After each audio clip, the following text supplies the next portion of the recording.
చిన్ని విషయంలో కావేరి ఎప్పటికప్పుడు ఊహించని ట్విస్ట్‌లే ఇస్తూ ఉంటుంది. ఇక చిన్ని, చందులు ఇద్దరూ కలిసి కావేరి గురించి మాట్లాడుకుంటూ పానీపూరి తిందామని వెళ్తారు. ఆ టైంలో కావేరి అలాగే తనతో వర్క్ చేసే టీచర్ కూడా ఇద్దరు కలిసి పానీపూరి బండి దగ్గరికి వెళ్తారనమాట. పానీపూరి అంటే ఒక ఎమోషన్ అని చెప్పి తినే అన్నం కూడా వదిలేసి పానీపూరి దగ్గరకొచ్చేస్తుంటుంది ఈ ఉష.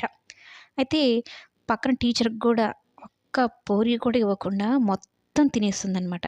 ఇక అక్కడ తింటున్న కావేరిని చూసి చిన్ని చాలా హ్యాపీగా ఫీల్ అవుతుంది. థాంక్స్ చందు, అమ్మని చూసేలాగా చేసావు నా కోసం అన్నట్టు చెప్పి అక్కడికి వెళ్తుంది. ఇక్కడికి కూడా దాపరిచ్చావా? ఎక్కడైనా ప్రశాంతంగా ఉండనివ్వవా నువ్వు? నీ టార్చర్ నేను అనుభవించాలా అంటూ తిట్టేస్తుందనమాట. చిన్ని మాత్రం తన తల్లిని చూశాను అన్న హ్యాపీగా ఉంటుంది. అయితే మొత్తం పూరీలన్నీ తినేస్తుందనమాట. తెచ్చిన పూరీలన్నీ తినేస్తుంది. చందు అయితే ఈవిడేంటి ఇలా తింటుంది? మా అత్తయ్య ఎంత పద్ధతిగా ఉండేవాళ్ళు, ఎంత పద్ధతిగా తినేవాళ్ళు ఈవిడేంటి అని. ఆ పానీపూరి బండాయన కూడా ఆశ్చర్యపోతారు.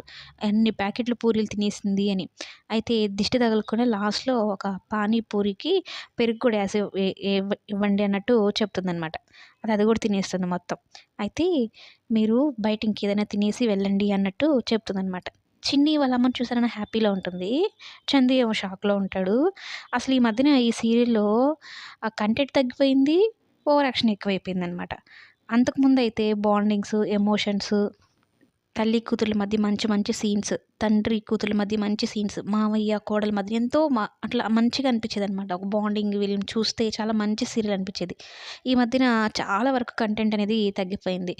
ఉషాగా మారినప్పటి నుంచి ఓవర్ యాక్షనే ఎక్కువగా అనిపిస్తూ ఉంది మరి. ఇలా కాకుండా కథని ఇంకొంచెం మార్చి మంచి ట్విస్ట్‌లేమన్నా పెడితే బావుంటుందేమో చూడాలి.